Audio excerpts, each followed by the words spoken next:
យើងក៏បីអញ្ចឹងបានតែការបួសក្នុងព្រះសាសនានេះមិនមែនចិត្តថាងាយស្រួលអីទៅទេបើតាអង្គុយតែស្រួលទៅ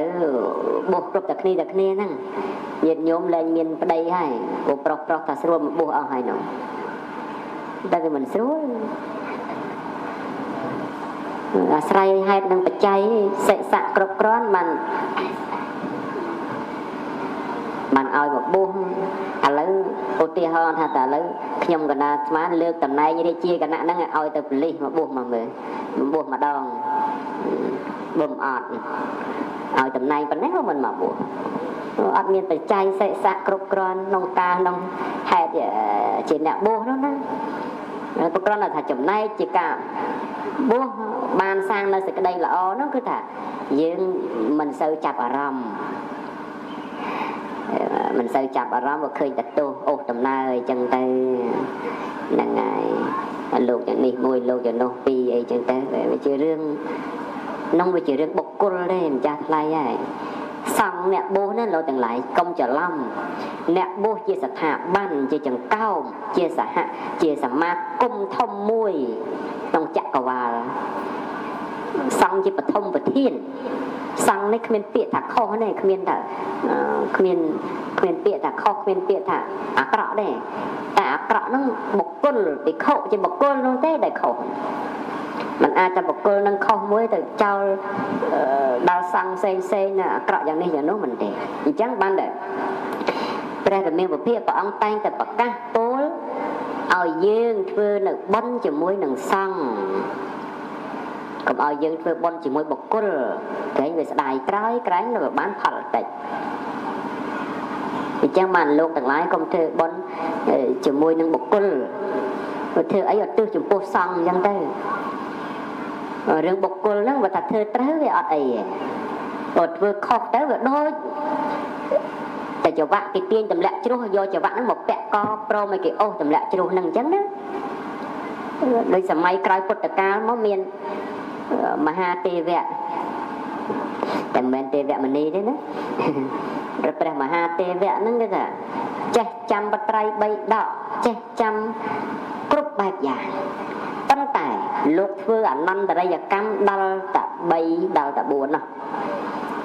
ទី1លោកសម្លាប់ម្ដាយសម្លាប់ឪពុកសម្លាប់ព្រះរហន្តតែសម្លាប់ឪពុកសម្លាប់ខ្លួនឯងទៅស្រឡាញ់ម្ដាយដល់ស្រឡាញ់ម្ដាយមិនត្រូវសម្លាប់ឪពុកហ្នឹងអនន្តរិយកម្មទី1ដល់សម្លាប់ឪពុកហ្នឹងព្រះអរហន្តលោកឃើញភិក្ខុជាព្រះអរហន្តលោកឃើញខ្លាចបែករឿងពីព្រះអរហន្តទៅសម្លាប់ព្រះអរហន្តមួយទៀតហ្នឹងមិនអនន្តរិយកម្មទី2ដល់តែមកនៅជាមួយម្ដាយនឹងយូរទៅនឹកឃើញចង់ទៅបួសខ្លាចបែករឿងហ្នឹងសម្លាប់ម្ដាយបំបិតមាត់មួយទៀតទៅវា3ចូលទៅបួសលោកប៉ាកែចាំប៉ាកែចេះប៉ាកែស្ដាប់អានអីត្រឹមត្រូវចឹងទៅមានសិស្សមានគុណច្រើនឡើងទៅលោកចាប់ផ្ដើមតាំងខ្លួនជាព្រះរហន្តហើយក៏តែងព្យាករអង្គនេះសោតាបានអង្គនេះសក្តិអនាគាដល់តែកូនសិស្សនោះឆ្ងល់គ្រូព្រះអាចារ្យអញតែងតាំងយ៉ាងនេះយ៉ាងនោះព្រោះអាកាលេកោធម្មតាគឺដឹងច្បាស់ឃើញច្បាស់ដោយខ្លួនឯងមកសម្រាប់ជាសោតាដឹងខ្លួនឯងសោតាតែឥឡូវអាត្មាអញនេះគ្រូអញព្យាករថាអរិយបុគ្គលថ្នាក់នេះអញអត់ដឹងតែខ្លួនអញអញ្ចឹងផងទៅសួរព្រះអាចារ្យចាព្រះអាចារ្យលោកចេះតែដោះស្រាយទៅលោកតែអំបាលនៅព្រះមុខលៀនព្រះសរិបុត្រអីនៅមានព្រះពុទ្ធព្យាករអញ្ចឹងលោកម្ចាស់ឯងហ្នឹងក៏ខ្ញុំកណាព្យាករអញ្ចឹងដែរអីដែរអញ្ចឹងទៅយូរទៅកូនសិស្សហ្នឹងប្រកាន់ធម៌បែបហ្នឹងទៅប្រះចាជាមួយនឹងព្រះអរហន្តមែនតែនណាអញ្ចឹងក៏ប្រឆាំងគ្នាចុះឡើងបំបែកសង្ឃអនន្តរិយកម្ម4យ៉ាងហើយអ្នកដែលជ្រះថ្លាក្នុងសំណាក់លោកនឹងនាំគ្នាលើកតបលើកទីងទៅធ្វើបុណ្យជាមួយកោតក្រែងគោរពតាចេះដល់តែចុងក្រោយកាលដែលធ្វើហ្នឹងវាមិនបានប្ររពចំពោះសង្ឃដល់មិនបានប្ររពចំពោះសង្ឃព្រះអង្គនោះលោកធ្លាក់នរកហើយលោកនាំអ្នកដែលធ្វើបុណ្យជាមួយលោកនោះធ្លាក់នរកទៀតណែមិនមែនរឿងធម្មតាទេណាទៀតខ្ញុំបាននៅខ្ញុំកណាខ្ញុំចេះតែដាស់តឿនអស់លោកទៅ ស្រឡាញ់អង្គណាក៏ដោយគោរពក្នុងសំណាក់ណាក៏ដោយវត្តណាក៏ដោយសំណាក់អាចារ្យណាលោកគ្រូណាព្រះអង្គណាក៏ដោយគោរពចាស់ស្រឡាញ់ចោះប៉ុន្តែពេលដែលធ្វើបុណ្យគប្បីប្រារព្ធចំពោះសង្ឃកុំចំពោះបុគ្គលអីក្រែងបប៉ះអ្នកត្រូវវាជាភ័ព្វចុះបប៉ះអ្នកខុសទៅវាមិនទៅបងទៅហើយទេតាបងគ្រាន់តែបងទៅចុះតែឧទានយើងទម្លាក់ឲ្យធ្លាក់ចុះទៅទៀតដែរអញ្ចឹងបានតែពុទ្ធសាសនានេះមិនមែនជាសាសនាជាប់នឹងគ្រូមិនមែនសាសនាជាប់នឹងអាចារ្យមិនមែនសាសនាជាប់នឹងអង្គនេះអង្គនោះអីទេជាសាសនាដែលលើកតម្កុំតម្កើងនៅខ្លួនឯងជាទីពឹងមាននៅសមាធិតម្កល់ចិត្តឲ្យត្រូវត្រង់ហើយមានខ្លួនឯងជាទីពឹងគឺប្រព្រឹត្តល្អដោយខ្លួនឯងដោយកាយនិងវាចានិងចិត្តដោយខ្លួនឯងឲ្យនៅត្រង់ក្នុងសិលធម៌ក្នុងសេចក្តីល្អហើយក៏បានដល់នៅព្រះរតនត្រ័យជាទីពឹងទីរលឹកផងអានេះអញ្ចឹងលោកទាំងឡាយគប្បីរលាស់ខ្លួនឲ្យជាប់ពីពួកនិងគណៈហើយតម្កល់ចិត្តនៅក្នុងសង្ឃគុណទៅសង្ឃហ្នឹងគឺអត់និយាយលោកណាអង្គណាទេតែខ្ញុំកណាទាំងអស់អង្គហ្នឹងនៅអញ្ចឹងមកយើងហៅមួយម៉ាត់គឺចំពោះសង្ឃគុណបើទោះតែក្នុងចំណោមអង្គហ្នឹងខុសខ្លះត្រូវខ្លះយ៉ាងម៉េចវាអត់មានខាតអីដល់យើងទេអត់មានក្តៅកាហាយអីដល់យើងទេរឿងភ្លើងហ្នឹងគឺភ្លើងអ្នកដោះស្រាយខ្លួនឯងទៅយើងអ្នកដែលទៅព្យាយាមយកផលអំពីភ្លើងហ្នឹងក៏អត់មានប៉ះពាល់អីហ្នឹងទេអញ្ចឹងចាំបានសូមឲ្យអស់លោកជាពុទ្ធបរិស័ទក៏បីជ្រាបអំពីតម្លៃនៃការដែលបានបួសបានភ្នោះក្នុងសាសនាយោងស្រុកយោងសន្តានច្រើនណាស់ដូចតែវត្តអញ្ចឹងណាលោកម្ចាស់ញាតិញោមពុទ្ធបរិស័ទទាំងឡាយបើកុំមានប្រសង់គង់នៅយើងទៅធ្វើវត្តធ្វើអីឥឡូវវាសួរមើលហើយវត្តហ្នឹងគាត់តែសង់មកធ្វើបានតែកើតបិទតែប្រសក់គេយកទេយវត្ថុមកទំនុកបំរុងមែនហើយតែអតីយវត្ថុរបស់ប្រសក់ហ្នឹងយកមកទំនុកបំរុងព្រោះអាស្រ័យតែសង់នៅក្នុងវត្តឥឡូវបើសិនតែឲ្យមេភូមិមកអង្គុយហើយបាក់ជើងធ្វើមកគេមកថ្វាយបច្ច័យកសាងអីទៅរួចទេតែមិនរួចទេតែអាស្រ័យប្រសង់ហើយការកសាងហ្នឹងវារីកចម្រើនក្នុងភូមិក្នុងឃុំក្នុងស្រុកហ្នឹងឯងដូចតែវត្តណាល្បីល្បាញក្នុងស្រុកក្នុងឃុំក្នុងភូមិនឹងមួយចឹងទៅវាយោងញាតយោងសន្តានយោងកិត្តិយសឲ្យដល់ជាពលរដ្ឋឲ្យដល់អាជ្ញាធរគ្រប់ដំណាក់ថ្នាក់អីហ្នឹងដែរនឹងរឿងហ្នឹងអញ្ចឹងបានតែជាគុណណាស់ហើយប្រសង់ចូលរួមចំណែកច្រើនណាស់គ្រប់ផ្សឹងតែគ្រប់វិស័យជាចំណែកមួយជាចលករមួយហ្នឹងគេថាតបមុនចេញតែច្បាំងហ្នឹងណាក៏រហូតលោកអលាស់ទឹកដែរលោកក៏ជាចំណែកមួយក្នុងការឲ្យកម្លាំងចិត្តក្នុងផ្នែកការពារជាតិដែរតែព្រះអង្គគ្រប់ព្រះអង្គបឋមកតិកាចារគ្រប់ព្រះអង្គលោកទេសនាព្រានបដៅសប្តាហ៍ថ្ងៃហ្នឹងក៏លោកជាចំណែកមួយក្នុងវិស័យអប់រំដែរឬក៏ក្នុងវិស័យរក្សាឲ្យបាននូវសិលធម៌អភិសមាចារក្នុងសង្គមអ្នកណាកើតគ្រោះទូរភិក្សភ្លើងឆេះផ្ទះអីលោកជួយទៅទំនុកបំរុងអបស្ទប់ជាមួយនឹងគណៈអភិបាលស្រុកជាមួយនឹងមេឃុំចៅសង្កាត់អីហ្នឹងក្នុងកិច្ចការងារកាកបាទក្រហមអីលោកក៏ជាចំណែកក្នុងកិច្ចការងារហ្នឹងដែរទីកាកបាទក្រហមបើញោមទៅញោមពាក់តស៊ីងមួយជាសញ្ញានេះបើលោកសង្ឃធ្លាកទៅដប់ក្រហមទៅតែហ្មងលើកតង់ប្រឡងតង់អីទៅដាក់ចូលរួមជួយជាចំណែកស្ថាប័នមានដោយឡែកតែប្រសង់អត់ស្ទើរទៅគ្រប់ស្ថាប័ន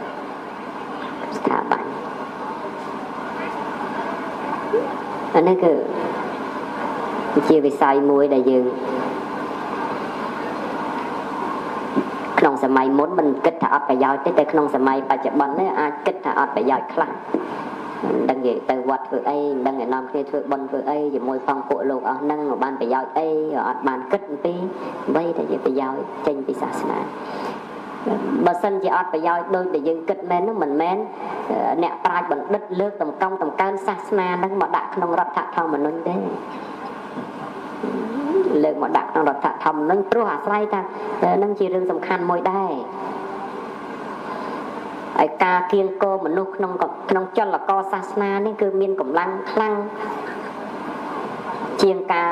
គៀងគរធម្មតាអញ្ចឹងចលករហ្នឹងយើងរួបរวมសាមគ្គីគ្នាទៅរួបរวมអភិវឌ្ឍគ្នាទៅគឺប្រទេសជាតិយើងបានរីកចម្រើនហើយកាលណាប្រទេសជាតិយើងបានរីកចម្រើនយើងក៏ស្គមស្កើងទៅតាមនឹងដែរ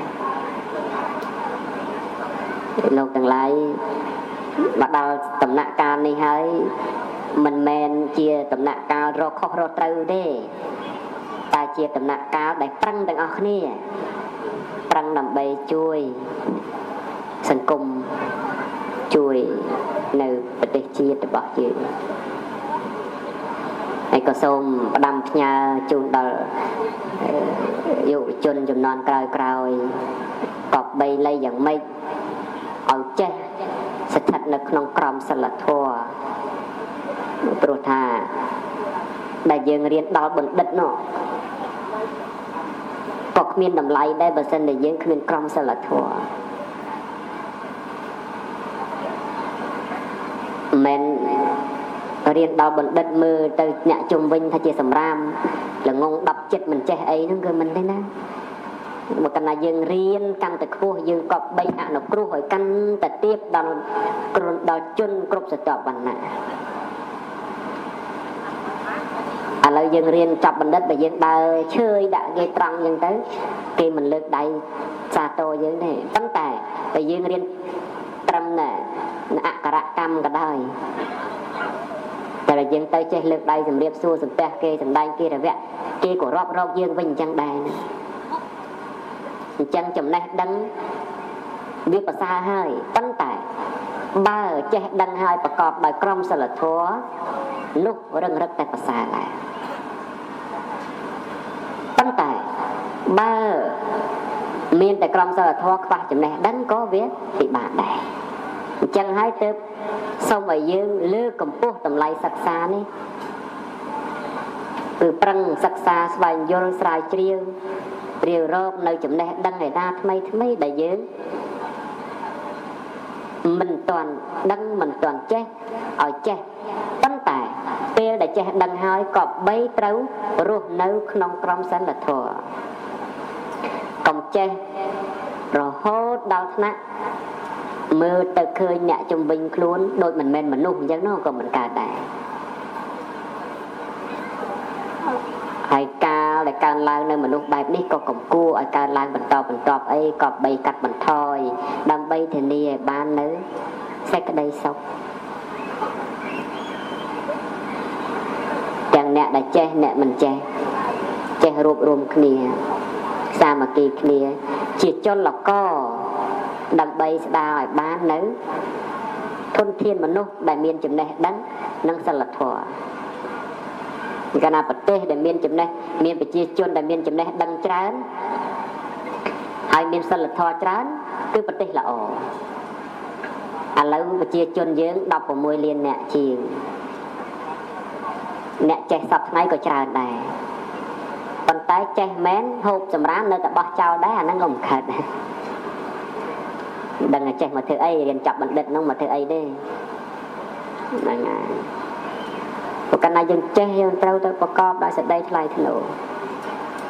រៀនចេះទៅចាប់បណ្ឌិតជ្រៅជ្រះមើលឃើញមុខក្រោយទៅដល់តែមានរឿងអីជេរឈ្ងុយយ៉ាងអ្នកអត់ចេះទៀតព្រោះអ្នកចេះបកកាយជេរនោះព្រោះនឹកពាក្យថ្មីជេរបានច្រើនហ្នឹងក៏អត់ល្អដែរនឹងអត់ល្អដែរហើយបើអ្នកចេះច្រើនតែបែបនោះទៅសង្គមស្រួលឬមិនស្រួលយើងគិតមើលនាំគ្នារៀនចេះគ្រប់គ្នាដល់ចូលមកវត្តមកវាអញ្ចឹងសម្រាមខ្លួនឯងចេះទុកដាក់ឲ្យល្អបោះចោលទៅពីទៅទៀតហ្នឹងល្អមិនល្អហ្នឹងអត់ទេ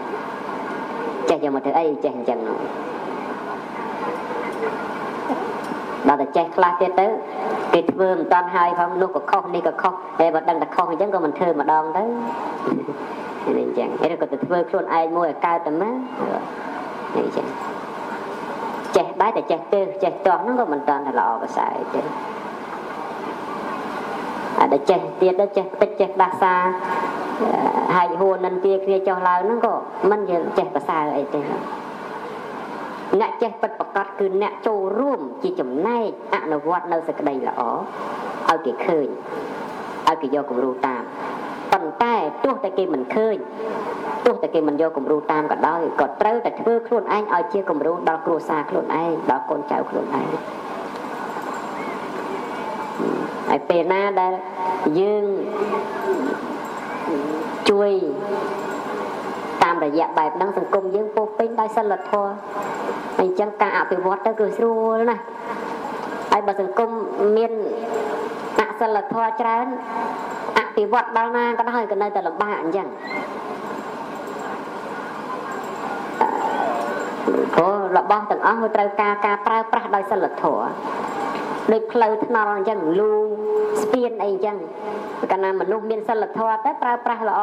គ្រាន់បើស្រួលបួលទៅតែមិនមានសិលធម៌ទេមិនស្រួលបាយយកដៃលក់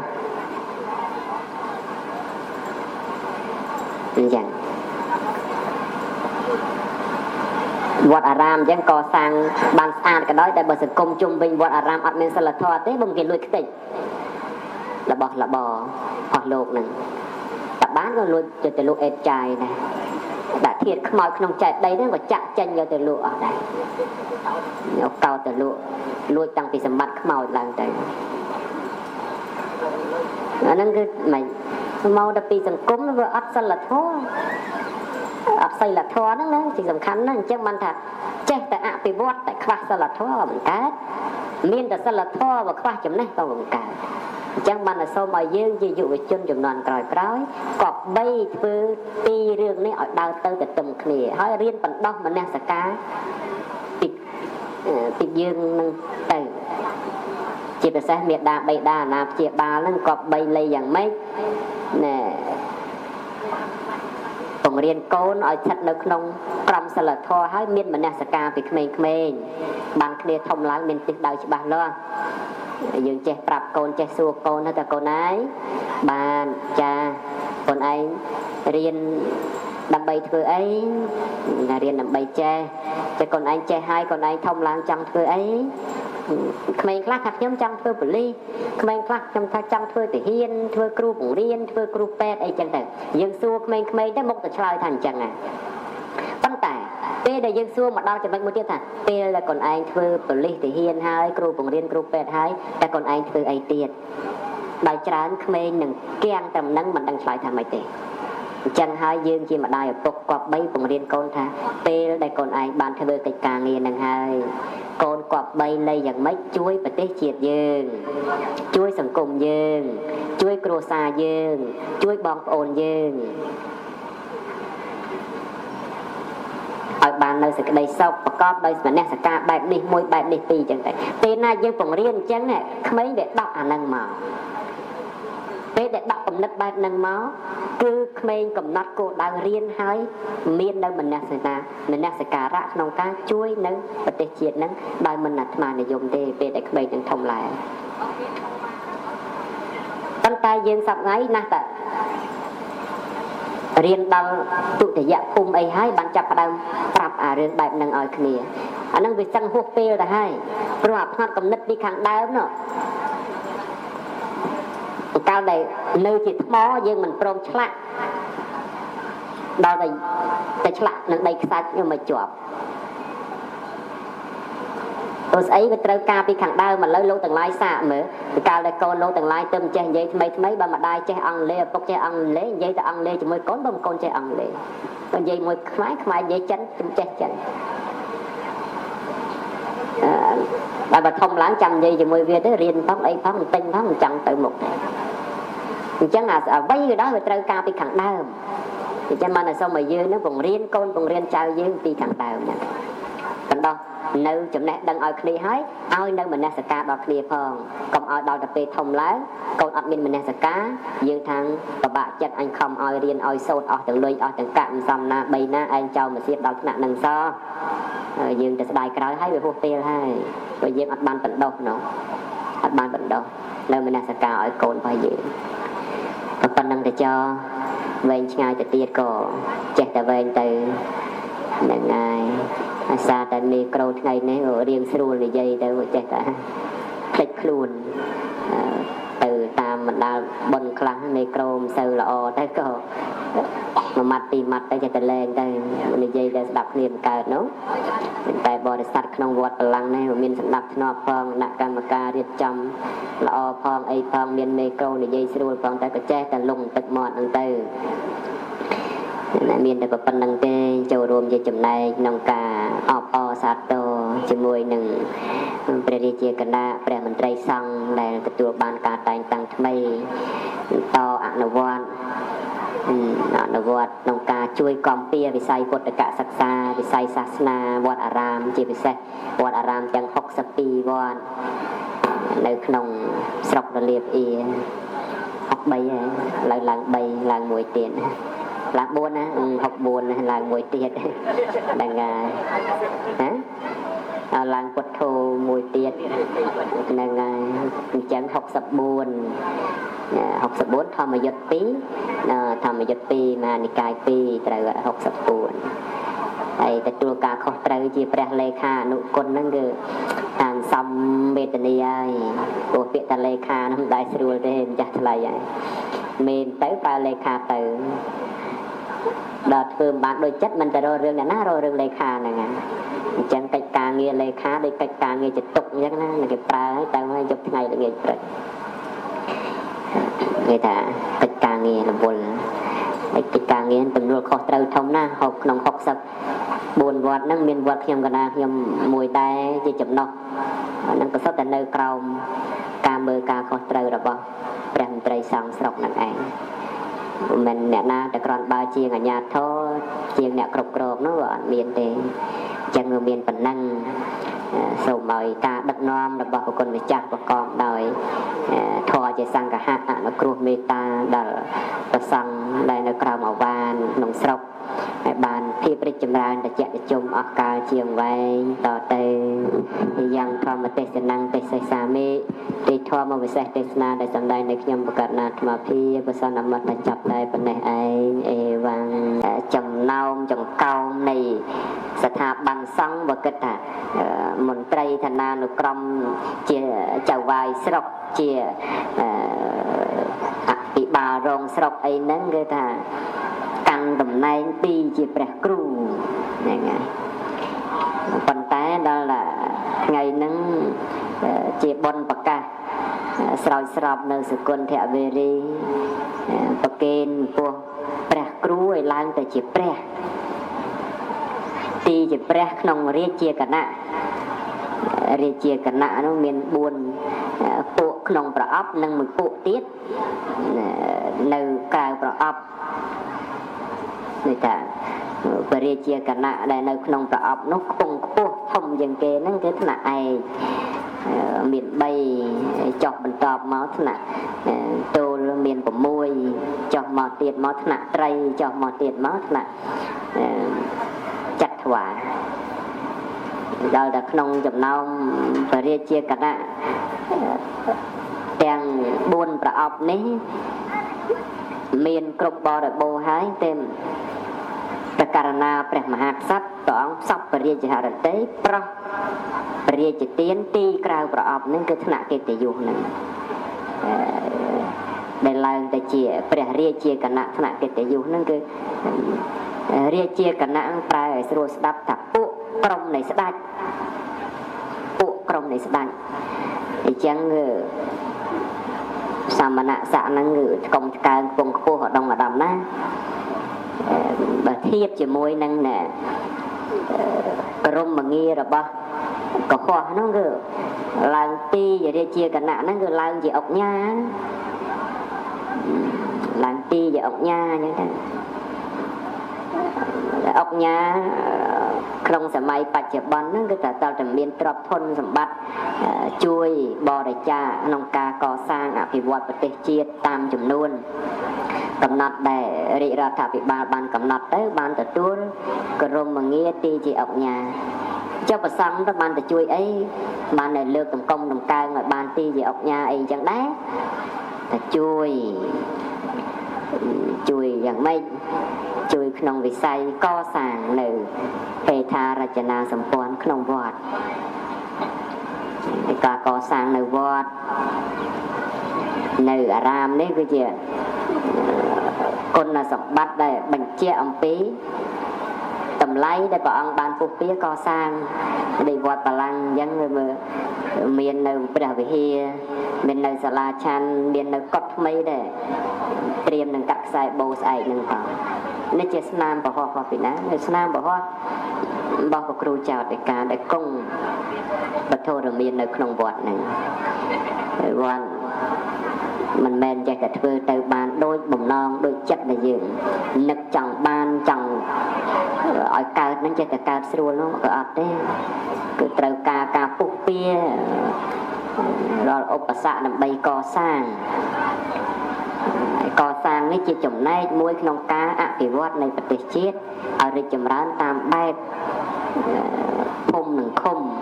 មូលដ្ឋានមាននៅវត្តអារាមល្អទន្ទឹមនឹងនោះសោតនោះមិនមែនត្រឹមតែថាជួយត្រឹមប៉ុណ្្នឹងទេវត្តអារាមនោះវត្តអារាមមានតួនាទីជួយ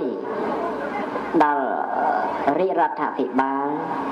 ជួយទៅដល់ប្រជាពលរដ្ឋដែលរងផលប៉ះទង្គិចវេលាដែលចាំបាច់យើងកើតមើលក្នុងសម័យដែលឃើញជាក់ស្ដែងកន្លងមកហើយដូចជាកាលដែលសម័យកូវីដអីកើតឡើងអញ្ចឹងជាដើមប្រសង់ចូលរួមផ្គត់ផ្គង់ជាចំណែកមួយយ៉ាងធំសម្បើមក្នុងការជួយទៅដល់អ្នកដែលធ្វើចតល័យស័កដឹកនាំស្បៀងអង្គមីត្រីខទឹកត្រីសំទុកពីកាលមហានឆាន់យកទៅទំនប់បំរុងដល់អ្នកដែលកំពុងធ្វើចតល័យស័កនេះដែលយើងមើលឃើញហើយជួយទៅតាមមន្ទីរពេទ្យតាមមណ្ឌលសុខភាពតាមស្ថាប័នស្រុកឃុំសង្កាត់ដើម្បីចុះទៅជួយដល់ប្រជាពលរដ្ឋដែលរងវិបត្តិជាមួយនឹងផលប៉ះពាល់អានោះកិច្ចការងារក្នុងពេលកំឡុងកើតបែបហ្នឹងប៉ុន្តែពេលដែលមិនកើតបែបហ្នឹងក្នុងអន្តរកាលសប្តាហ៍ថ្ងៃគ្រោះដោយអគ្គិភ័យក៏ប្រសង់លោកចូលរួមទៅជួយដល់តែខែទឹកជំនន់គ្រោះទឹកជំនន់ក៏ព្រះអង្គចូលរួមទៅជួយហើយអ្វីត្បិតថាតិចតួចស្ដួយស្ដើងឬក៏ច្រើនប៉ុណ្ណាគឺទៅតាមលទ្ធភាពរបស់វត្តអារាមដែលមានជួយតែថាអត់គឺមិនអត់ទេតាមបណ្ដាវត្តវេលាមានបុណ្យអុំទូកអីហ្នឹងគឺប្រសង់លោកទំនប់បំរុងទូកមកទំនប់បំរុងសពគ្រប់បែបយ៉ាងបញ្ហា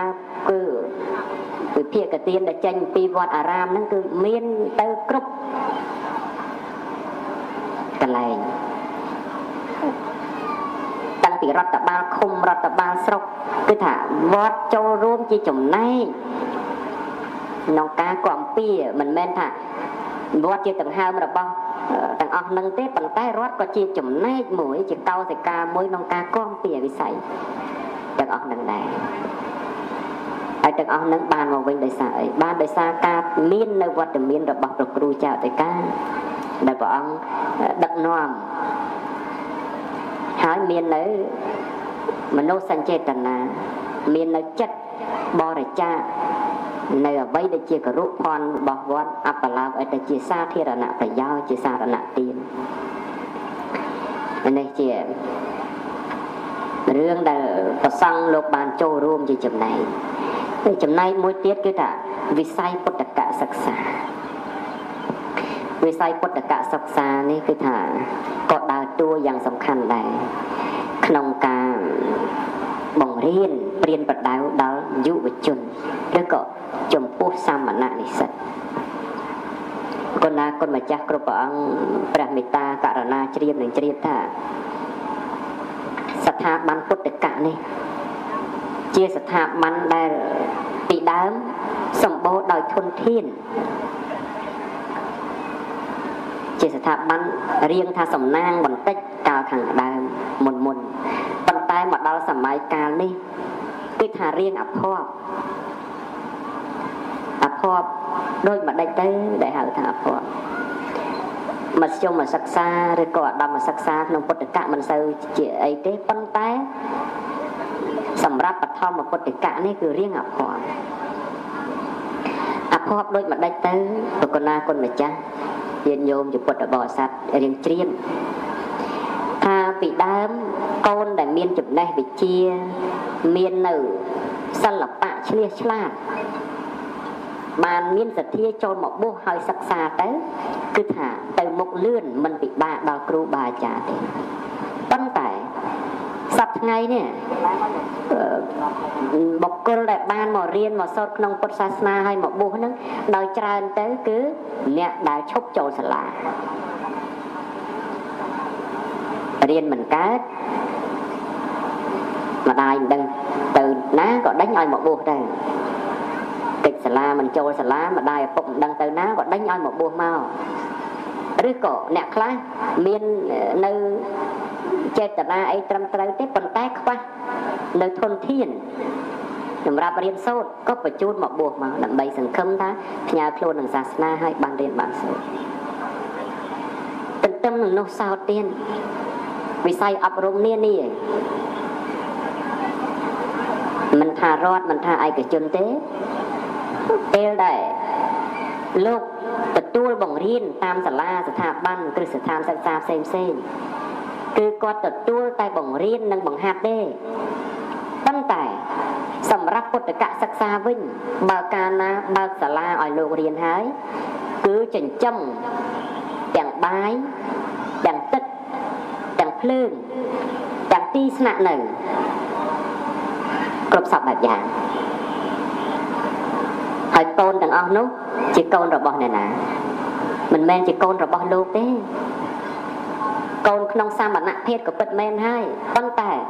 ដែលសាច់ស្រស់ឈាមស្រស់ជាកូនរបស់ប្រជាពុទ្ធបរិស័ទហើយយកមកផ្ញើជាមួយនឹងព្រះភិក្ខុសង្ឃសង្គមថាបានរៀនបានសូត្រហើយពាក្យតាក្មេងមិនដែលស្រួលទេបើត្រឹមត្រូវគេមិនហៅក្មេងទេបើតតជន់ចានជន់ឆ្នាំងខ្លះគ្រាន់តែគេហៅក្មេងលោកនេនអញ្ចឹងដែរ10ឆ្នាំ9ឆ្នាំ8ឆ្នាំពីដណ្ដប់អីនេះកំពុងតែពេញមហាដែរចាប់ឈ្នះទេហើយយកមកផ្ញើលោកទៅដល់ទៅលោកគ្រប់គ្រងបានល្អអីអញ្ចឹងទៅមានសណ្ដាប់ធ្នាប់អភិសមាចាររបៀបរៀបរយអីទៅមិនសូវជាលឺមាត់សរសើរថាលោកល្អអីទេតែបើសិននេនក្នុងវត្តហ្នឹងចន់ចានចន់ឆ្នាំងខ្លះឡើងចុង7ខ្លះចុងស្វាយខ្លះអីខ្លះអញ្ចឹងទៅអាហ្នឹងគឺបន្ទោសឲ្យលោកសក្តិវត្តហ្នឹងចេះមើលចេះអីទេតែតកូនខ្លួនឯងម្នាក់2 3ហ្នឹងមើលមិនឈ្នះឲ្យតម្រាំទៅលោកម៉ែក៏លោកឪក៏លោកតែមួយអង្គហ្នឹងធ្វើម៉ែផងធ្វើឪផងហើយទៅមើលហ្នឹងសឹងថាមិនឈ្នះតែបើចង់ឲ្យមើលឈ្នះទៅតោះតែពីដើមមានហិង្សាខ្លះនោះឆៅអធិការពីដើមលោកកាលនោះលោកមិនបានគិតច្បាប់បួសតែច្បាប់ណែសិទ្ធិមនុស្សសិទ្ធិកុមារអីទេលោកនឹកឃើញនៅបំបីខ្លះអត់កើតតែបច្ចៅអធិការជំនាន់ដើមសិទ្ធិតែមេចោលមកបួសអីនោះមិនអ្នកធម្មតាអីលោកប្លន់គេឆ្អែតនឹកឃើញកែខ្លួនទៅបួសហ្នឹងហើយដល់ទៅបួសហ្នឹងមហាកាចឯវត្តណាប៉ះលោកធ្វើមេចោលពីដើមធ្វើសក្រាចអីហ្នឹងកាចអតីតវត្តពហិលួងអាដងណាលោកប្រសពលោកមេចោលោកមេចោឯកាចមហាកាចឯប៉ាត់តែមកទៅឲ្យទៅលោកសោតទៅឲ្យលោកណាផ្ទៀងហ្នឹងដល់វេនលោកណាផ្ទៀងហ្នឹងលោកហ្នឹងបាក់ចិត្តទៀតទៀងនៅអ្នកផ្ទៀងលោកក៏តើលឿនជាងលោក เอาแต่ยืดเชียงโลกเตียงโลกแล้วโลกอัดบันปรับโลกตอนนั้นดาวในจิตนั้นแต่ดักnày ngày mùi nó nè mình đang ở mình khang ná này vọt về lục chặt sập bạt sập ông này mình vọt xám sai sập nẹt tiền đang mùi ná ở tập ban nhà mà là nông phải kia nông phải lục là đã vọt bạc tịch lục nó là cuộc và đằng hào mà xua ta ná đắng vào nẹt đắng có về mình hiện thà đằng này mà vọt ở tập cú sốt chơi hành đam đấy cả bên đắng thấu với đằng ông kẹp ở lục bảy lục cáiตั้งแต่การคลาสวิเคราะห์ประชาปีสลัดทองปีไอ้กับเป็ดแมนให้ตั้งแต่การคลาสตรุษแต่จังไอ้ละอเต้จ้าไทยโบราณลูกเมียนสเปียสันมวยทัศลังเก่าในวัยจะลังก็ได้ไอ้ทนอมเนาะมันไว้ก็บังเรียนบ้านได้ตั้งแต่เขมรเกี่ยจ้าในยอมมาวัดนั่นคือเขมรยัยไปอัดดับแม่นท่าแน่ๆให้ใจไว้ใจจองtay ná là o tầm tới nó mình chân thế nó thì chết nó có ba tầm mong sao ta ba đây chứ nè giờ mà oi luộc nó mình sao mà đa thế nó răng nó mà ha răng mình dây chân ta mình tầng o thế nó tầm tay đồ trái mình chẳng chuột chẳng đàn chân lục cà là tới có vật không lục chứ đó lục ấy bộ cà mà leo dẫn đi mua dẫn đi pi chân tay vay còn vay chạy vậy chân tay thì cái lục mình cài khmer mà đôi giờ may sập ngày ấy phẳng lục nên nó khmer đấy khmer theo đã ấp sâu là vô ấy phẳng cầm tua là sập nông chật trăm chiên côn kia nè sọc tới tiền đàn chân và kêu chào để ca lúc sẵn nó nông phê chỉ bắt chất nó mình cua để vừa luôn này đâm đạp đau nạn nông ai sẵn nó tất chất và chia bớt bò rồi sát để có ăn không trăm không tụm nó bầm rong nó lố có ca tư đó là ca đã tới và tới không mình chỉ bắt mình nuôi ấy nên tới tiền hại chỉ bắt của ma ấy chẳng tệ đi về chỉ riêng lòng ba và thành châm cồn kia này thì mình xua thế đó là ngày dương kịch mơ này chỉ con bát hay và sáng lục không prang ấp rum priên và đá đó là che đăng tới mình men do nè ấp đăng mình châm lô cái ná bây giờ dương châm cồn châm cháu bên na cồn cháu dương bạn khu một đấy lượt công càng bùi bông từ cô vong thâu vào giường vấn tài đó là về con sơ nè đã chân bị cru tới hãy tự riêng bạn không khu về class mình đang đăng thả cru bị chân khang nào mà bảo mình ban công càng ấy cru ấy thế rồi nè đã là ó thì mình sao xua rồi cru đấy ta bận nè khôi nó mà xua nó cru vì nam mất lục nè buộc Việt Nam á bị vọt má, ai vọt nó là trầm trầm sao khó đòi nè đền nở vọt nó tiền sao ca bạ để bạn ai ca bạ để bạn mình là đây cái chị thao vị ba môi tay không sòng cung mình men để bật Campuchia bao nhiêu môi tê cướp bật tê đại căn quật Sasna mình tha Lanka mình tha Phùng Mia mình tha Thầy mình tha Liêu để ta căn bậc Phật Sasna chỉ thế là viết nữa về miền Việt bắt Sasna để sao ta vì say Phật cả sắc xa nó về chọc mua riêng sở rộng mất tam quan ăn ấy đó là về đó ngay lang và lỡ sao làประมาณ200 700 500ធ្លាក់ប៉ុណ្ណាទៅធ្លាក់ខ្លាំងណាស់សាលារដ្ឋសាលារបស់អាណាចក្រក៏អត់ដូចលោកសង្ឃទេអត់ដូចសាលាលោកសង្ឃសិស្សពីមួយឆ្នាំទៅមួយឆ្នាំគេមានកំណើនកើនឡើងប៉ុស្តិ៍តែពុទ្ធកៈឡើងស្រកមកពីអីសួរថារិះគន់តាណាតែលោកនោះខ្លាស៊ីអស់ឬមិនបានបាត់ដោយច្រើនគឺលាចាកសិក្ខាបទហើយការលាចាកសិក្ខាបទនេះ ដូចបន្ទាត់ត្រង់អញ្ចឹងសម្រាប់អ្នកបួសបន្ទាត់មួយត្រង់ភ្លឹងអញ្ចឹងទៅយើងអត់ទាយថាបែកឆ្វេងបានបែកស្ដាំយើងអត់ដឹងទេអត់ហ៊ានថាទេព្រោះអាការបួសហើយសឹកដូចបន្ទាត់អញ្ចឹងដូចឃើញបុគ្គលម្នាក់ដើរលើផ្លូវហ្នឹងបន្ទាត់ត្រង់អញ្ចឹងយើងអត់ដឹងណាបែកឆ្វេងបែកស្ដាំបានទេអត់ទាយទុកបានទេអត់កំណត់ទុកបានទេព្រោះហេតុដូចម៉េចព្រោះហេតុតែសពថ្ងៃវត្ថុកាមវាឡើងសម័យព្រះអង្គគង់ធរមាននៅផងនៅមានអ្នកដែលចង់សិតទីណាត់ទីណែងអត់បាយកាហាយទឹកក្នុងសម័យព្រះពុទ្ធកាលចិត្តតម្រាំតែសម័យយើងឯនេះដែលសម្បូរដោយវត្ថុកាមគុណគ្រប់សពគ្រប់បែបណែសំបីតែចង្ហាន់វ៉ាន់ចនដែលញាតញោមយកមកហ្នឹងក៏ជាចំណែកមួយដែរមិនមែនថាអញ្ចឹងតិចមិនយកចង្ហាន់ប្រគេនលោកមិនទេតែថាវាជាចំណែកមួយគ្រឿងទៅគ្រឿងអីហ្នឹងគ្រប់បែបយ៉ាងទឹកនេះទឹកនោះអាទំនើបដែលល្អថ្លៃហ្នឹងវាសិតតែជាគ្រឿងដែលបរិភោគដោយខ្វះការពិចារណាទៅវាជាការបន្ថែមឡើងនៃកិលេសដែលស្រ័យបញ្ចកម្មគុណនោះវាទំនើបពេក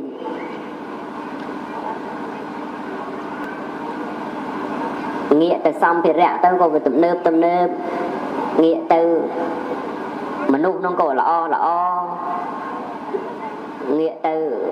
គ្រឿងហូបចុកគ្រឿងអាស្រ័យនឹងក៏វាល្អនៅមនុស្សខ្វះនៅការអប់រំចិត្តនឹងមមតមទៅឬក៏មិនប្រឆាំងនឹងកាមដែលកើតឡើងគឺចំណង់ដែលវាចង់មិនចេះចាប់មិនចេះហើយហ្នឹងទៅក៏លាចាកសិក្ខាបទដែរ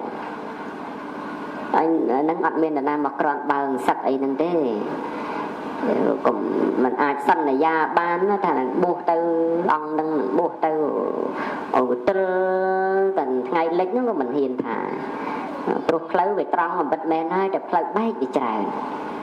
មកសកាត់ហ្នឹងគឺផ្លូវបែកវាច្រើននេះប៉ុន្តែបើទោះតែព្រះអង្គលោកលះចាកសិក្ខាបទក៏លោកបានមាននៅចំណេះដឹងអំពីការសាងនៅភ្នោះដែលបានបួសបានរៀនហើយយកចំណេះដឹងហ្នឹងទៅប្រកបរបរចិញ្ចឹមជីវិតទទួលទានធ្វើការងារធ្វើអីផ្សេងនឹងជាដើមទៅក៏ជាប្រយោជន៍មួយក្នុងការជួយដល់សង្គមនឹងវិញដដែលទេគ្រាន់តែថាលោករលាស់ខ្លួនពីភេទបែបនេះជួយតាមផ្លូវបែបនេះទៅជួយតាមផ្លូវបែបនោះអីចឹងជាដើមចឹងទៅអញ្ចឹងហើយបានថាប្រសពអង្គណាដែលលោកបានបួសរហូតដល់សកុតហ្នឹងគឺ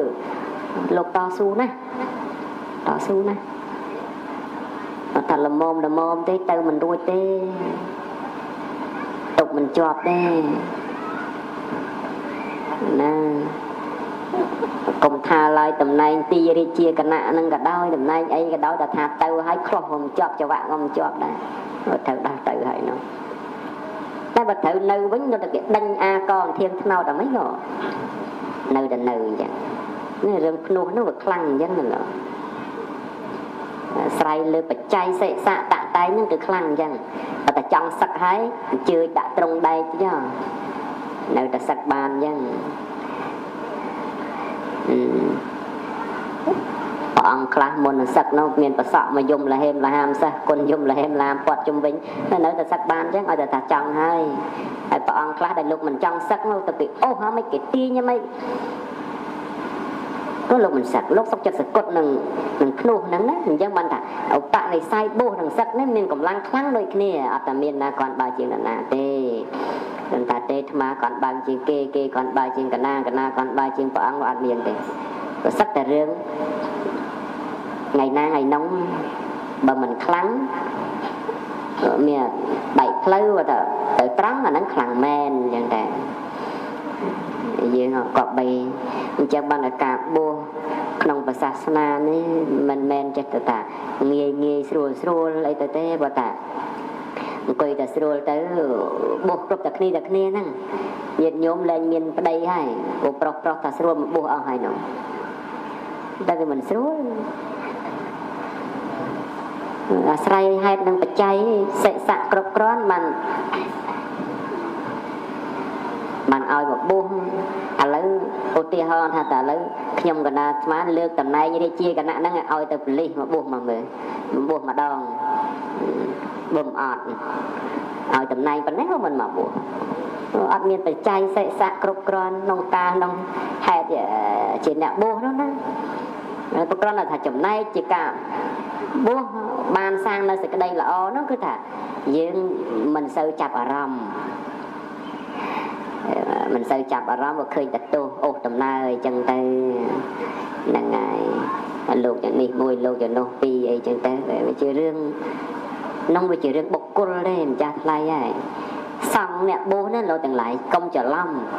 អ្នកបួសជាស្ថាប័នជាចង្កោមជាសហជាសមាគមធំមួយក្នុងចក្រវាលសង្ឃជាបឋមប្រធានសង្ឃនេះគ្មានពាក្យថាខុសទេគ្មានពាក្យថាខុសគ្មានពាក្យថាអាក្រក់ទេតែអាក្រក់ហ្នឹងបុគ្គលពិខុជាបុគ្គលនោះទេដែលខុស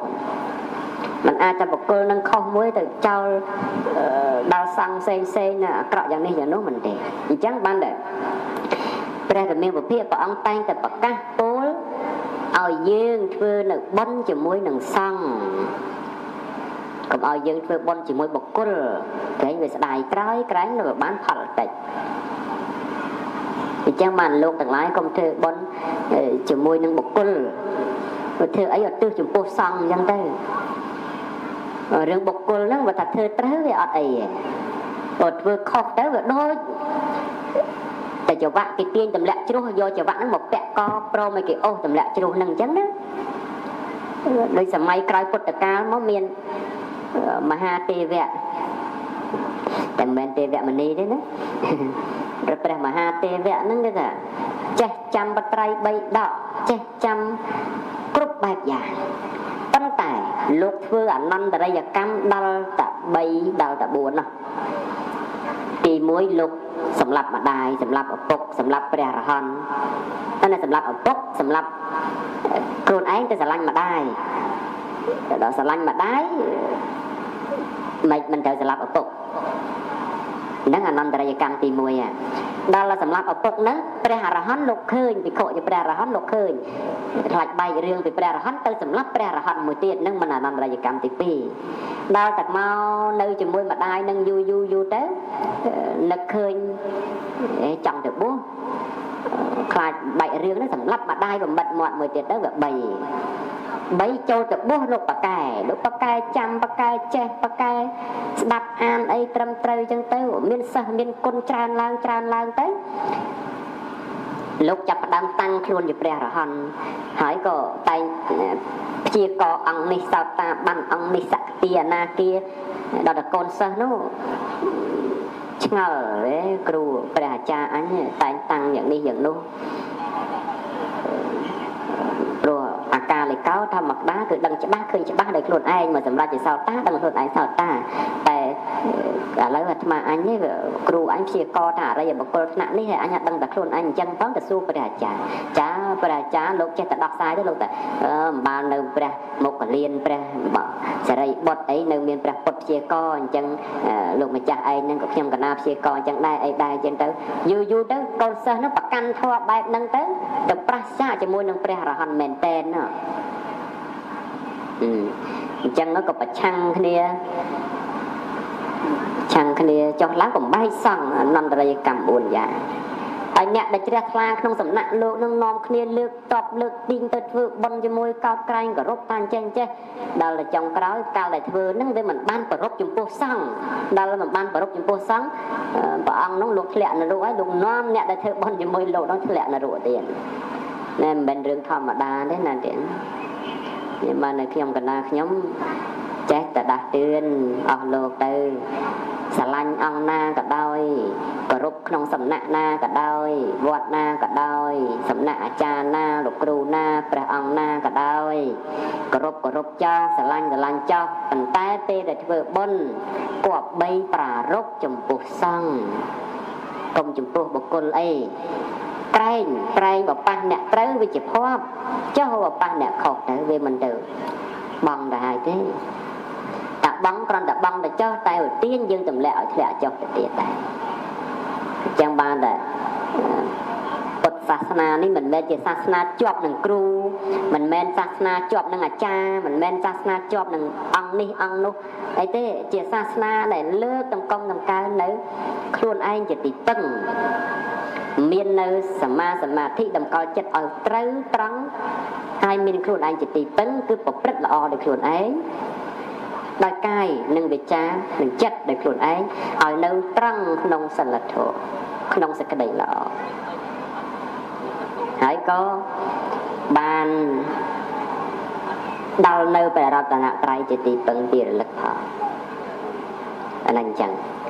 ញ្ចឹងលោកទាំងឡាយគប្បីរលាស់ខ្លួនឲ្យជាប់ពីពួកនិងគណៈហើយតម្កល់ចិត្តនៅក្នុងសង្ឃគុណទៅសង្ឃហ្នឹងគឺអត់និយាយលោកណាអង្គណាទេតែខ្ញុំកណាទាំងអស់អង្គហ្នឹងនៅអញ្ចឹងមកយើងហៅមួយម៉ាត់គឺចំពោះសង្ឃគុណបើទោះតែក្នុងចំណោមអង្គហ្នឹងខុសខ្លះត្រូវខ្លះយ៉ាងម៉េចវាអត់មានខាតអីដល់យើងទេអត់មានក្តៅកាហាយអីដល់យើងទេរឿងភ្លើងហ្នឹងគឺភ្លើងអ្នកដោះស្រាយខ្លួនឯងទៅយើងអ្នកដែលទៅព្យាយាមយកផលអំពីភ្លើងហ្នឹងក៏អត់មានប៉ះពាល់អីហ្នឹងទេអញ្ចឹងចាំបានសូមឲ្យអស់លោកជាពុទ្ធបរិស័ទក៏បីជ្រាបអំពីតម្លៃនៃការដែលបានបួសបានភ្នោះក្នុងសាសនាយោងស្រុកយោងសន្តានច្រើនណាស់ដូចតែវត្តអញ្ចឹងណាលោកម្ចាស់ញាតិញោមពុទ្ធបរិស័ទទាំងឡាយបើកុំមានប្រសង់គង់នៅយើងទៅធ្វើវត្តធ្វើអីឥឡូវវាសួរមើលហើយវត្តហ្នឹងគាត់តែសង់មកធ្វើបានតែកើតបិទតែប្រសក់គេយកទេយវត្ថុមកទំនុកបំរុងមែនហើយតែអតីយវត្ថុរបស់ប្រសក់ហ្នឹងយកមកទំនុកបំរុងព្រោះអាស្រ័យតែសង់នៅក្នុងវត្តឥឡូវបើសិនតែឲ្យមេភូមិមកអង្គុយហើយបាក់ជើងធ្វើមកគេមកថ្វាយបច្ច័យកសាងអីទៅរួចទេតែមិនរួចទេតែអាស្រ័យប្រសង់ហើយការកសាងហ្នឹងវារីកចម្រើនក្នុងភូមិក្នុងឃុំក្នុងស្រុកហ្នឹងឯងដូចតែវត្តណាល្បីល្បាញក្នុងស្រុកក្នុងឃុំក្នុងភូមិនឹងមួយចឹងទៅវាយោងញាតយោងសន្តានយោងកិត្តិយសឲ្យដល់ជាពលរដ្ឋឲ្យដល់អាជ្ញាធរគ្រប់ដំណាប់ថ្នាក់អីហ្នឹងដែរនឹងរឿងហ្នឹងអញ្ចឹងបានតែជាគុណណាស់ហើយប្រសង់ចូលរួមចំណែកច្រើនណាស់គ្រប់ផ្សឹងតែគ្រប់វិស័យជាចំណែកមួយជាចលករមួយហ្នឹងគេថាតបមុនចេញតែច្បាំងហ្នឹងណាក៏រហូតលោកអលាស់ទឹកដែរលោកក៏ជាចំណែកមួយក្នុងការឲ្យកម្លាំងចិត្តក្នុងផ្នែកការពារជាតិដែរហើយព្រះអង្គគ្រប់ព្រះអង្គបឋមកតិកាចារគ្រប់ព្រះអង្គលោកទេសនាព្រានបដៅសប្តាហ៍ថ្ងៃហ្នឹងក៏លោកជាចំណែកមួយក្នុងវិស័យអប់រំដែរឬក៏ក្នុងវិស័យរក្សាឲ្យបាននូវសិលធម៌អភិសមាចារក្នុងសង្គមអ្នកណាកើតគ្រោះទូរភិក្សភ្លើងឆេះផ្ទះអីលោកជួយទៅទំនុកបំរុងអបស្ទប់ជាមួយនឹងគណៈអភិបាលស្រុកជាមួយនឹងមេឃុំចៅសង្កាត់អីហ្នឹងក្នុងកិច្ចការងារកាកបាទក្រហមអីលោកក៏ជាចំណែកក្នុងកិច្ចការងារហ្នឹងដែរទីកាកបាទក្រហមបើញោមទៅញោមពាក់តស៊ីងមួយជាសញ្ញានេះបើលោកសង្ឃធ្លាកទៅដប់ក្រហមទៅតែហ្មងលើកតង់ប្រឡងតង់អីទៅដាក់ចូលរួមជួយជាចំណែកស្ថាប័នមានដោយឡែកតែប្រសពអបស្ទប់ស្ទើរទៅគ្រប់ស្ថាប័ន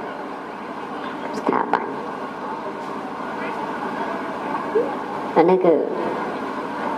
ជាវិស័យមួយដែលយើង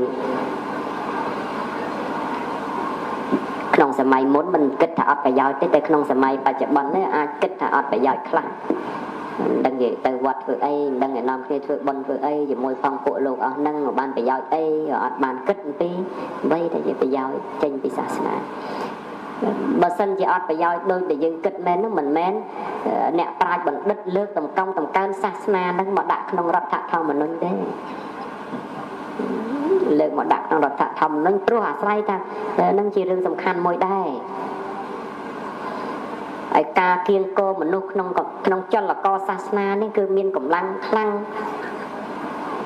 ជាងការគៀងគរធម្មតា ចឹងជលកហ្នឹងយើងរួបរวมសាមគ្គីគ្នាទៅរួបរวมអភិវឌ្ឍគ្នាទៅគឺប្រទេសជាតិយើងបានរីកចម្រើនហើយកាលណាប្រទេសជាតិយើងបានរីកចម្រើនយើងក៏ស្គមស្កើងទៅតាមនឹងដែរលោកទាំងឡាយមកដល់ដំណាក់កាលនេះហើយមិនមែនជាដំណាក់កាលរកខុសរកត្រូវទេតែជាដំណាក់កាលដែលប្រឹងទាំងអស់គ្នាប្រឹងដើម្បីជួយសង្គមជួយនៅប្រទេសជាតិរបស់យើងហើយក៏សូមផ្ដាំផ្ញើជូនដល់យុវជនជំនាន់ក្រោយក៏បីលៃយ៉ាងម៉េចឲ្យចេះស្ថិតនៅក្នុងក្រមសីលធម៌ព្រោះថាដែលយើងរៀនដល់បណ្ឌិតនោះក៏គ្មានតម្លៃដែរបើសិនតែយើងគ្មានក្រមសីលធម៌មិនរៀនដល់បណ្ឌិតមើលទៅអ្នកជុំវិញថាជាសម្រាមល្ងង10ចិត្តមិនចេះអីហ្នឹងគឺមិនទេណាបើកណ្ណាយើងរៀនកាន់តែខ្ពស់យើងក៏បីអនុគ្រោះឲ្យកាន់តែទៀបដល់ជនគ្រប់ស្រទាប់វណ្ណៈឥឡូវយើងរៀនចាប់បណ្ឌិតបើយើងដើរឈើដាក់គេត្រង់អញ្ចឹងទៅគេមិនលើកដៃសាទរយើងទេប៉ុន្តែបើយើងរៀនត្រឹមណាអក្ខរកម្មក៏ដោយតែយើងទៅចេះលើកដៃសម្រៀបសួរសំពះគេសម្ដែងគេរវៈគេក៏រាប់រកយើងវិញអញ្ចឹងដែរអញ្ចឹងចំណេះដឹងវាប្រសើរហើយប៉ុន្តែបើចេះដឹងហើយប្រកបដោយក្រមសីលធម៌នោះរឹងរឹកតែប្រសើរដែរប៉ុន្តែបើមានតែក្រមសីលធម៌ខ្វះចំណេះដឹងក៏វាពិបាកដែរអញ្ចឹងហើយទើបសូមឲ្យយើងលើកកម្ពស់តម្លៃសិក្សានេះគឺប្រឹងសិក្សាស្វែងយល់ស្រាវជ្រាវព្រាវរកនៅចំណេះដឹងឯណាថ្មីដែលយើងមិនទាន់ដឹងមិនទាន់ចេះឲ្យចេះប៉ុន្តែពេលដែលចេះដឹងហើយក៏បីត្រូវរស់នៅក្នុងក្រមសីលធម៌កុំចេះរហូតដល់ថ្នាក់មើលទៅឃើញអ្នកជំវិញខ្លួនដូចមិនមែនមនុស្សអញ្ចឹងនោះក៏មិនកើតដែរហើយការដែលកើនឡើងនៅមនុស្សបែបនេះក៏កំគួរឲ្យកើនឡើងបន្តអីក៏បីកាត់បន្ថយដើម្បីធានាឲ្យបាននៅសេចក្តីសុខទាំងអ្នកដែលចេះអ្នកមិនចេះចេះរួបរวมគ្នាសាមគ្គីគ្នាជាចលករដើម្បីស្ដារឲ្យបាននៅធនធានមនុស្សដែលមានចំណេះដឹងនិងសិលធម៌កាលណាប្រទេសដែលមានចំណេះមានប្រជាជនដែលមានចំណេះដឹងច្រើនហើយមានសិលធម៌ច្រើនគឺប្រទេសល្អឥឡូវប្រជាជនយើង16លានអ្នកជាងអ្នកចេះសពថ្ងៃក៏ច្រើនដែរប៉ុន្តែចេះមែនហូបសម្រាមនៅតែបោះចោលដែរអាហ្នឹងក៏មិនខិតដែរដឹងតែចេះមកធ្វើអីរៀនចាប់បណ្ឌិតហ្នឹងមកធ្វើអីទេហ្នឹងហើយព្រោះកាលណាយើងចេះយើងត្រូវទៅប្រកបដោយសេចក្តីថ្លៃថ្នូរ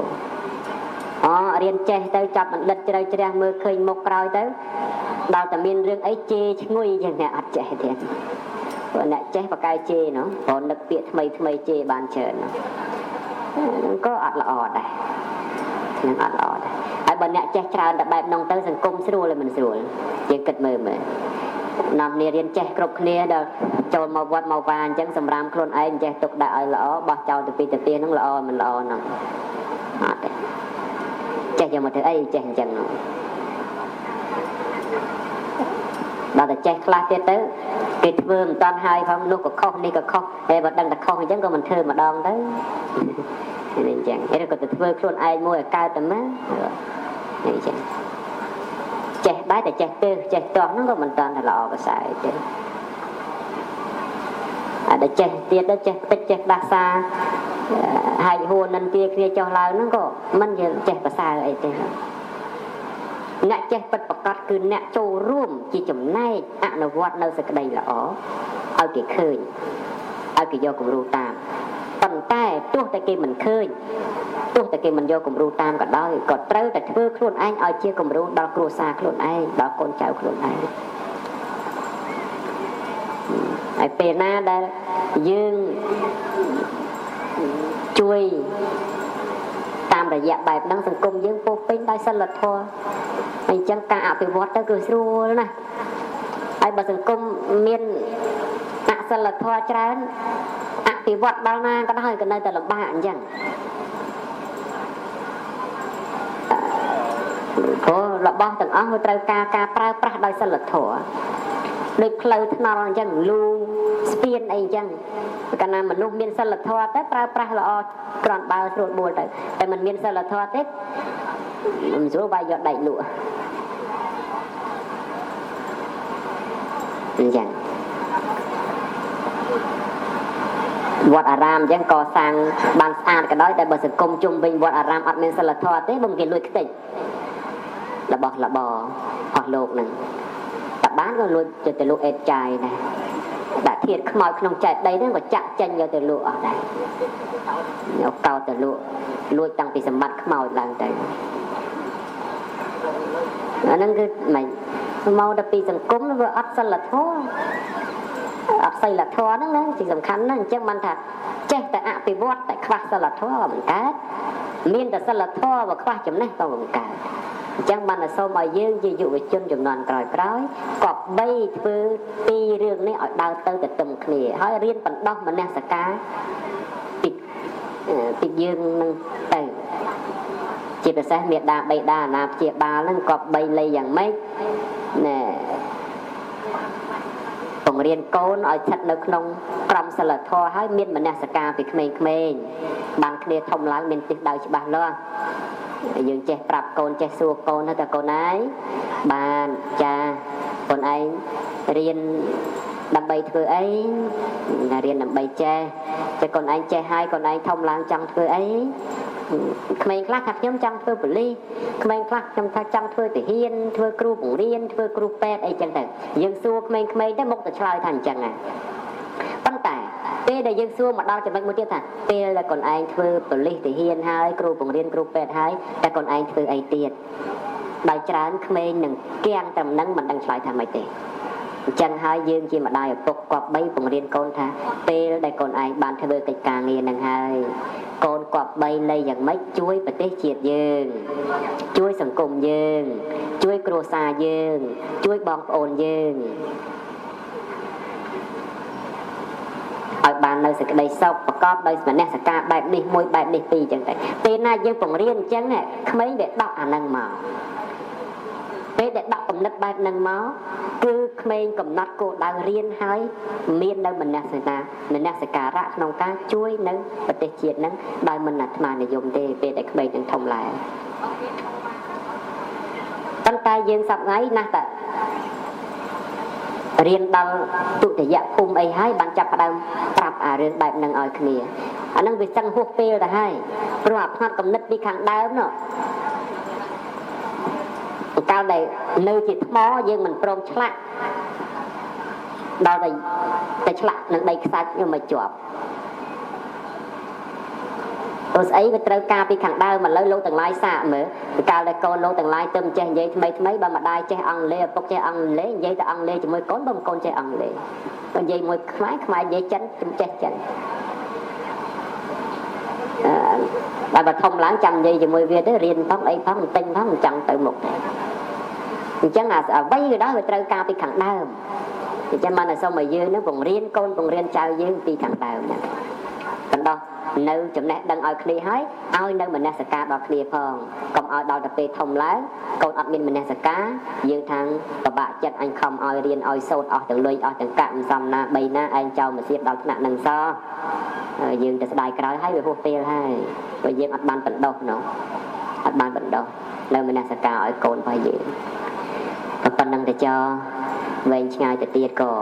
ចេះតែវែងទៅហ្នឹងហើយអាសាតែមីក្រូថ្ងៃនេះរៀងស្រួលនិយាយទៅចេះតែភ្លេចខ្លួន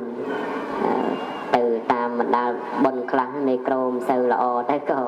một mặt tì mặt tay cho ta lên tay mình dây để đập liền cài nó tại bò để sạch không vọt lăng này mình sẽ đập nó phong nặng cam ca riết chăm lọ phong ấy phong miền mê câu để dây xưa phong tay có che ta lùng tật mọt ăn tay miền để có phần năng tê châu rôm dây chấm này nông cà o sát tô chỉ mùi nừngประเดี๋ยวเจกันได้ประมันไตรสังได้ตัวบานการแต่งตั้งทำไมต่ออนุวัตนองกาช่วยกอมเปียวิสัยพุทธกะศักษาวิสัยศาสนาวัดอารามจีบิเศษวัดอารามจัง60 ปีวัดในขนมสระระเลียบ6 ใบหลังใบหลังมวยเตียนหลังบุญนะ6 บุญหลังมวยเตียนดังไงฮะหลังพุทโธมวยเตียนดังไงจัง60 บุญ64ธรรมยุทธปีธรรมยุทธปีมานิกายปีตร60 บุญไอ้แต่ตัวการเขาตรจีแปลเลขานุคนนั่นคือ